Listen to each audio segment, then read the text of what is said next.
जय हिंद। स्वागत है हमारे आपका इस यूट्यूब चैनल में जिसका नाम है ई पंचायत ई पाठशाला सेंटर।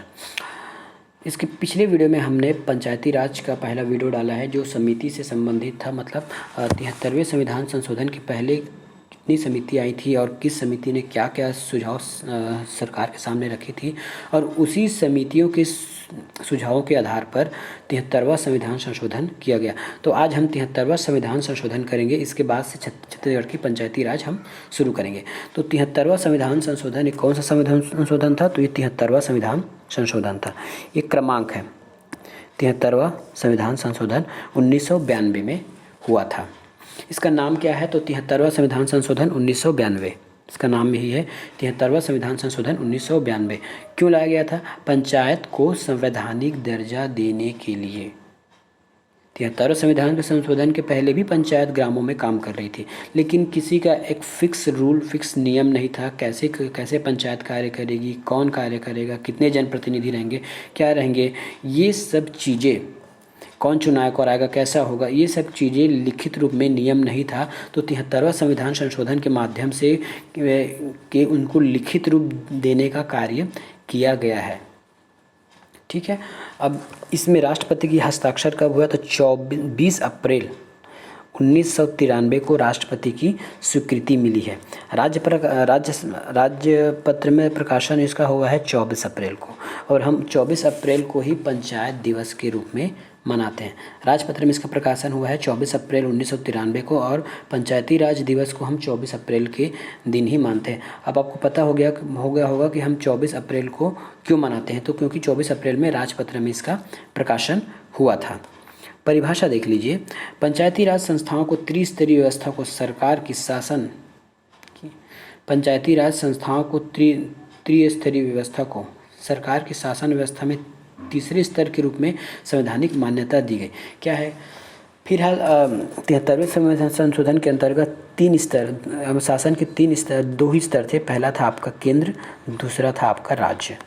यहाँ पे आपके लोकसभा बैठते थे और यहाँ आपकी विधानसभा। लेकिन एक और स्तर बनाया ग्राम पंचायत में, ये होता है आपका पंचायत, ये होता है आपके ग्राम स्तर में पंचायत। तो इस प्रकार ये 3 स्तर, ये इस प्रकार 73वां संविधान संशोधन के द्वारा पहले शासन की 2 स्तर थी, उसको 3 स्तर किया गया, और इस तीन स्तर में भी 3 स्तर की व्यवस्था की गई। इसमें आपका है जिला पंचायत, जनपद पंचायत और ग्राम पंचायत। इस प्रकार इस शासन को चलाने के लिए इस तीसरे स्तर के लिए भी 3 स्तर जैसे आपको समझना पड़ेगा। देखिए यहाँ समझिए, आपका पहले होता है केंद्र सरकार, फिर राज्य सरकार, उसके बाद स्वशासन, इसको बोलते हैं स्वशासन। अब इस स्वशासन में भी 3 है, तो इसमें जिला है टॉप लेवल में, उसके बाद होती है जनपद पंचायत, फिर होती है ग्राम पंचायत। इस तरह इसका विभाजन किया गया। स्वीकृति देखिए, राष्ट्रपति के द्वारा, इसके समय राष्ट्रपति कौन थे? तो शंकर दयाल शर्मा थे। राष्ट्रपति थे शंकर दयाल शर्मा, और प्रधानमंत्री थे PV नरसिम्हन राव। ये कांग्रेस के थे, कांग्रेस की सरकार थी उस समय। राष्ट्रपति शंकर दयाल द्वारा 20 अप्रैल 2093 को साइन किया गया। उस समय की तत्कालीन प्रधानमंत्री थे PV नरसिम्हा राव, जो कांग्रेस पार्टी से संबंधित थे। इसका प्रकाशित, जैसे हमने ऊपर पढ़ा है, 25 जनवरी 1994 को इसका प्रकाशन हुआ।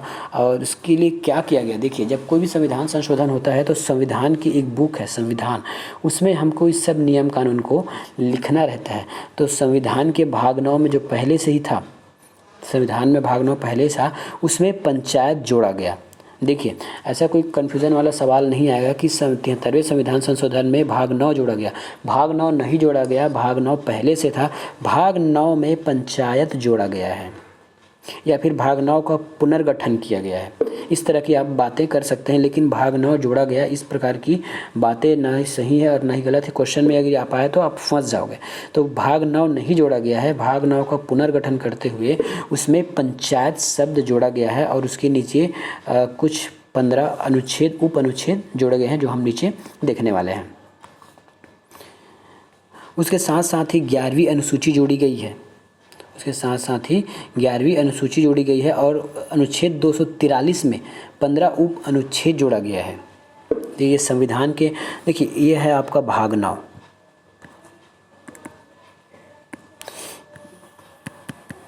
ये भाग 9 243 से शुरू होता है। तो इसी 243 में 15 आपके उप अनुच्छेद जोड़े गए हैं। इस 243 का पुनर्गठन किया गया और इस 243 का पुनर्गठन करते हुए 15 उप अनुच्छेद जोड़े गए हैं जो हम नीचे पढ़ने वाले हैं। इसके साथ ही 29 विषय जोड़ा गया है। ये जो 11वीं अनुसूची है ना, इस 11वीं अनुसूची में 29 विषयों को जोड़ा जाता है कि किस प्रकार पंचायत कार्य करेगी। अब क्या ज़रूरत है 73वें संविधान का संशोधन लाने के लिए, हम पहले से ही पढ़ते आ रहे हैं। जैसे कि गांव की पंचायतों को स्वशासन की इकाई बनाना। पहले क्या प्रत्येक कार्य के लिए आपको शासन प्रशासन जो छोटे छोटे कार्यालय है वहाँ जाना पड़ता था। आपको अधिकारी लोग डांट डपट कर वापस भेज देते थे। आपका समय में कभी भी काम नहीं हो पाता था। लेकिन 73वां संविधान संशोधन के द्वारा जैसे ही पंचायत राज लागू हुआ तो आप अपने ग्राम पंचायत के स्तर पर ही आपकी जो समस्याएं हैं, जैसे आपके यहाँ साफ़ सफाई नहीं हो रही है, पानी की दिक्कत है और कुछ ऐसी समस्या है, मूलभूत पानी बिजली राशन जो भी है, इस संबंधित आप अपने वार्ड पंच या फिर गाँव के सरपंच को जाकर कहने से आपकी सारी समस्याओं का समाधान हो जाता है। तो इसी को बोलते हैं स्वशासन। और वो भी स्वशासन कैसा, इसमें सबसे बड़ी बात है ग्राम सभा। पंचायत से भी बड़ी है ग्राम सभा। यदि कोई भी चीज़ यदि आपकी ग्राम सभा में अनुमोदन हो जाता है नियमानुसार तो वह एक नियम बन जाती है, इसीलिए इसको स्वशासन कहा जाता है। तो पंचायत से ज़्यादा पावर रखती है आपकी ग्राम सभा। ग्राम सभा क्या है वो हम आने वाले वीडियो में ज़रूर समझेंगे। अब देखते हैं इस जैसे हम अभी 73वां संविधान संशोधन पढ़ रहे हैं। तो 73वां संविधान संशोधन में 15 उपधाराएं जोड़ी गई है। अब उस उपधारा को हम एक एक करके पढ़ते हैं। तो पहला अनुच्छेद है आपका 243। इसका पुनर्गठन करते हुए इसमें कुछ शब्द जोड़े गए हैं। वो ये है, इसमें परिभाषाएं आती है। जनरली क्या है, जब किसी नियम कानून को बनाया जाता है तो उसमें कुछ क्लिष्ट वर्ड होते हैं जिसको आपको समझना ज़रूरी होती है। उसकी व्याख्या पहले ही अनुच्छेद में दे दी जाती है। तो जैसे जिला किसको बोलेंगे, ग्राम किसको बोला जाएगा, सभा किसको बोली जाएगी, मध्यवर्ती क्या होगी, स्तर से क्या सब अर्थ होगा, क्षेत्र किसको बोलेंगे, या फिर जनसंख्या क्या होगी, ग्राम क्या होगी। इस सभा की इन सब की परिभाषाएं उस अनुच्छेद में दी गई है। आने वाले हर वीडियो में हम इसकी आने वाले हर वीडियो या फिर ये जो है ना अनुच्छेद, उसमें हम एक एक करके इसकी व्याख्या सहित ये क्या चीज़ है हम इसको देखेंगे। तो सबसे पहला ये है ग्राम सभा। ये क्वेश्चन आता है, आप ध्यान रखिएगा कि किस अनुच्छेद में क्या चीज़ है। तो मैं इसको हिंदी में जैसे आता है तो क्वेश्चन ABCD का हिंदी में आ जाएगा तो अ ब क ख ग करके आता है। मैं इंग्लिश में आपको 43A बोल रहा हूँ, ये 43A है। अब A में क्या आता है, आपका ग्राम सभा है। ये आपको याद रखना है कि ग्राम सभा किस में आता है। यदि क्वेश्चन में आ गया कि ग्राम सभा 73वां संविधान संशोधन के अंतर्गत संविधान के किस अनुच्छेद में है, तो आपको क्वेश्चन ऐसा आ सकता है 243 का आ सकता है, या फिर इसी की जगह अ लिख सकता है। वो क ख ग घ अंगा च छ ज इस प्रकार के लिखता है। और यदि इंग्लिश वर्जन में रहेगा आपका क्वेश्चन तो A लिखेगा। तो इसको आपको समझ के चलना है और ये आपको याद होनी चाहिए। तो देखते हैं कि ग्राम सभा, अब ग्राम सभा होती क्या है। वैसे तो जैसे हम पंचायती राज पढ़ेंगे तो इस ग्राम सभा को बहुत डिटेल में पढ़ने वाले हैं कि ग्राम सभा क्या होती है, क्या किसको बोलते हैं, ग्राम सभा क्या होती है। आप आज इस वीडियो में मैं इस अनुच्छेद को मैं मोटे ऊपर की ओर से आपको ही बताऊंगा, ऊपर कि ग्राम सभा क्या होती है। ये तो ग्राम सभा किसी राज्य के राज्यपाल के द्वारा किसी समूह बसावट किसी राज्यपाल के द्वारा ग्राम को विनिर्दिष्ट किया जाता है। उनके द्वारा ये घोषणा की जाती है कि इसने क्षेत्र को एक ग्राम के रूप में घोषित किया जाता है। जैसे कुछ बसाहट होगी, 100 बस्तियाँ, 200 बस्तियाँ, 50 लोग, 60 लोग, जो भी है उसको नियम में होगा उसके हिसाब से पहले जो है राष्ट्रपति एक ग्राम को परिभाषा करेगा कि ये है ग्राम। अब यहाँ लोग रहेंगे तो जैसे ये घर है, यहाँ लोग रहेंगे तो यहाँ रहने वाले लोग जिसकी उम्र 18 प्लस है और जिसका नाम मतदाता सूची में दर्ज है वो ग्राम सभा कहलाएंगी। मैंने क्या बोला, राज्यपाल पहले किसी स्पेसिफिक आबादी या क्षेत्र को ग्राम के रूप में घोषणा करेगा। उसके बाद उस ग्राम में आने वाले जितने भी लोग जो 18 प्लस है और 18 प्लस के बाद अपना नाम मतदाता सूची में जुड़वाए हैं। मतदाता सूची में कौन सी मतदाता सूची? विधानसभा चुनाव वाली मतदाता सूची। देखिए, एक ही मतदाता सूची बनती है हमारी। जनपद ग्राम पंचायत के लिए या फिर ग्राम पंचायत चुनाव के लिए अलग से मतदाता सूची नहीं होता। विधानसभा चुनाव के लिए एक मतदाता सूची बनता है, उसी को सभी जगह यूज़ किया जाता है। तो जैसी आपका उम्र, जैसे आप इस गांव में रहने वाले हैं, जबकि आपके 18 प्लस हो गए हैं, तो मात्र 18 प्लस होने से आप उस गांव के ग्राम सभा के सदस्य नहीं कहला जाएंगे, या फिर आपको ग्राम सभा में काउंट नहीं किया जाएगा जब तक आप मतदाता सूची में आपका नाम इनरोल नहीं करा लेते। तो ये हो गया ग्राम सभा। आने वाले वीडियो में हम इसको बहुत और ज़्यादा डिटेल से देखने वाले हैं। आगे बढ़ते हैं।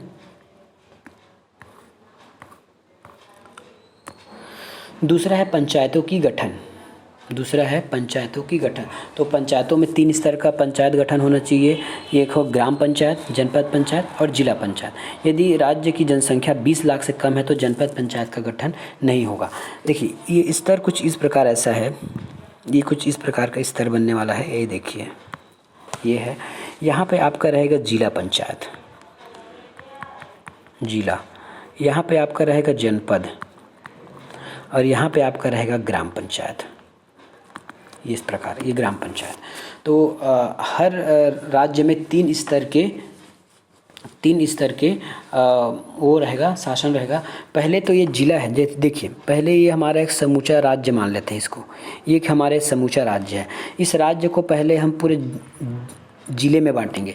मान लेते हैं हमने इसको इतने ज़िले में बांट लिया। अब इस ज़िले को हम जनपदों में बांटेंगे। ये देखिए, ये मैं केवल एक ज़िले को लेके चल रहा हूँ। मैं केवल एक ज़िले को, जैसे मैं इस ज़िले की बात करूं तो मैं इस ज़िले को वापस पुनः जनपद में बांटूंगा। मैंने बांट दिया। अब इस जनपद को, जैसे इसमें 4 जनपद मैंने बना दिए, तो इस जनपद को पुनः मैं ग्राम पंचायत में बांटूंगा। ये देखो, ये होता।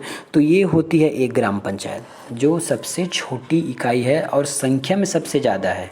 देखिए, इसका पिरामिड देखिए, जो ऊपर है उसकी संख्या कम है, जो बीच है उसकी इससे थोड़ा ज़्यादा है, और जो नीचे में है उसकी संख्या सबसे ज़्यादा है। और इससे भी ज़्यादा रहती है आपकी गांव, जिसको हम गांव बोलते हैं। ग्राम पंचायत से ज़्यादा होती है आपकी ग्राम। ये हम आने वाले वीडियो में समझेंगे। देखिए, अब इसमें क्या कहा गया है, थोड़ा इसको ध्यान दीजिए। इसका कहने का अर्थ ये है कि यदि किसी राज्य की जो जनसंख्या है, यदि 20 लाख से कम है, किसी राज्य की जनसंख्या यदि 20 लाख से कम है, तो वहाँ मध्यवर्ती यानी कि जनपद पंचायत नहीं बनाएगा। जैसे छोटा सा राज्य है ये राज्य, तो यहाँ पे आप जनपद पंचायत नहीं बनाएंगे। यहाँ केवल आप जिलों में विभाजित करेंगे, उसके बाद इसको पुनः ग्राम पंचायत में विभाजित कर देंगे। तो यहाँ केवल 2 ही स्तर होगा। लेकिन ये कब? यदि आपकी राज्य की जनसंख्या 20 लाख से कम है तब। देखते हैं नेक्स्ट, पंचायतों की संरचना। अब देखिए, पंचायतों की संरचना में क्या आता है।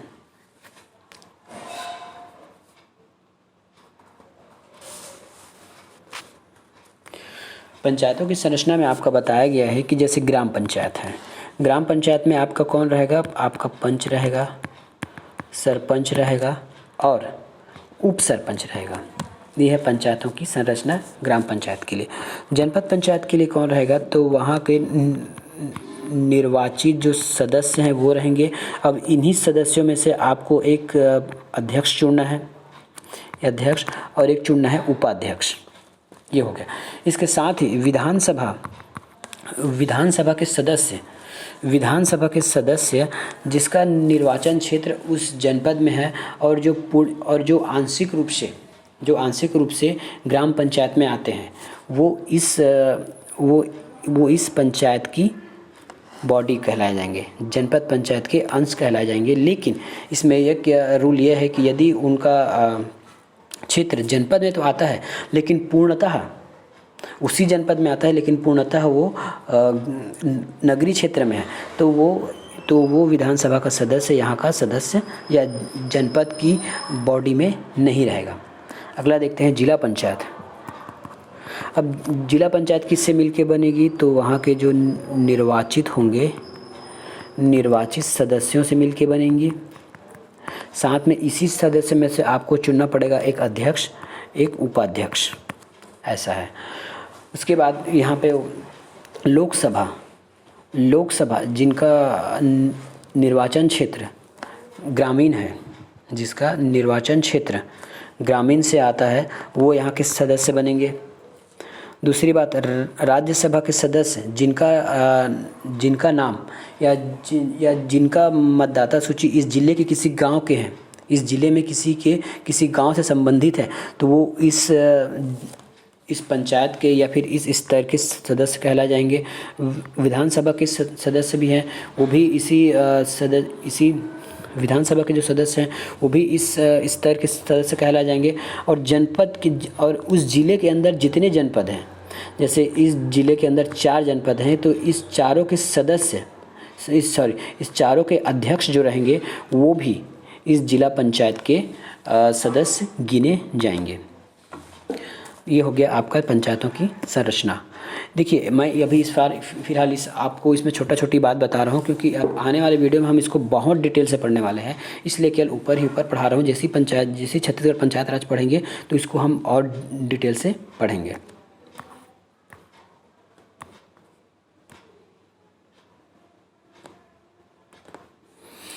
अब पढ़ते हैं आरक्षण, स्थानों का आरक्षण ST SC या महिलाओं को। स्थानों का आरक्षण पढ़ते हैं ST SC या महिलाओं को। जैसे हमने अभी पढ़ा कि 3 स्तर का शासन होगा। ऊपर में आपका जिला पंचायत, बीच में जनपद पंचायत और लास्ट में ग्राम पंचायत। तो यहाँ कुछ निर्वाचित सदस्य आएंगे, यहाँ भी आएंगे और यहाँ भी आएंगे। तो यहाँ कितने सदस्य आएंगे, देखिए होता है कि जिला पंचायत में आपका 10 से 35 तक का सदस्य निर्वाचित हो सकता है। जनपद पंचायत में 10 से 25 तक का सदस्य निर्वाचित होगा और ग्राम पंचायत में 10 से लेकर 20 सदस्य तक का निर्वाचन होगा। तो इसमें कौन कौन आ सकता है, क्या सभी अनारक्षित रहेंगे या आरक्षित रहेंगे कि क्या रहेंगे? तो इसका ये है कि आपको सभी स्तर के लिए ST SC को आपको आरक्षण करना होगा। ST SC को आरक्षण करना होगा। और ये कैसे होगा, यहाँ निवास करने वाली जितनी भी जनसंख्या है, यहाँ निवास करने वाली, जैसे मैं एक गांव की बात करता हूँ, मैं किसी एक का बताऊँगा, आपको पूरे का समझना है। जैसे मैं एक गांव की बात करता हूँ, ये हमारी गांव है, यहाँ 1000 जनसंख्या है, यहाँ 1000 जनसंख्या है। उसमें से 200 लोग रहते हैं SC और 300 लोग रहते हैं ST। तो देखिए, अब इस 1000 में ये 200 कितना प्रतिशत रखता है, इस 1000 में ये 200 कितना प्रतिशत रखता है, तो ये 200 आपका रखता है 20%। और ये 300 जो ST की संख्या है ये आपका 30% रखता है। तो इसी 1000 में से आपको 20% आपको ST को देना है, SC को देना है, और 30% आपको ST को आरक्षण देना है। यदि इन दोनों मिला के अगर 50% से कम आरक्षण होता है, यदि इस दोनों मिला के कुल संख्या का 50% से कम आरक्षण होता है, तो आपको 25% OBC को देना होगा। शायद ये बात अभी फिलहाल समझ में नहीं आएगी। मैं एक आरक्षण का एक स्पेशल वीडियो लाऊंगा, उसमें आप सभी चीज़ समझ जाएंगे। ये होगा। और इसके साथ साथ ये बोला है कि प्रत्येक आरक्षण में, जैसे यहाँ 20% आरक्षण दिए है या 30% आरक्षण दिए है, या OBC को 25% आरक्षण मिला है, तो इस आरक्षण में जितना भी सीट मिलेगा आपको, जैसे अगर 10 सीट मिलता है 20% में, तो आपको इसका आधा आपको महिला को देना होगा। इसी प्रकार यदि इस 30% का जितना भी सीट मिले उसका आधा आपको इसका 1/3 आपको महिला को देना है। मैं कंफ्यूज हो गया था क्योंकि पंचायती राज में हाफ है, यहाँ 1/3% की बात की। देखिए, एक घुमाने वाला आपको पास एक क्वेश्चन आ सकता है। ये क्वेश्चन कुछ इस प्रकार से रहेगा कि 73वां संविधान संशोधन में कहा गया है कि महिलाओं को 1/3 आरक्षण मिलना चाहिए, लेकिन हमारे छत्तीसगढ़ पंचायती राज में महिलाओं को 1/2 आरक्षण दिया गया है, जस्ट आधा। तो ये आपको याद होना चाहिए, ये क्वेश्चन में आ सकता है। ये हो गया इसका ये। अब मिलेंगे नेक्स्ट वीडियो में। हमारा D तक हो गया है, हम E नेक्स्ट वीडियो में से चालू करेंगे। तब तक के लिए धन्यवाद, वीडियो को देखने के लिए। पसंद आया तो ज़रूर लाइक कीजिए। मिलेंगे नेक्स्ट वीडियो में। आपका दिन शुभ हो।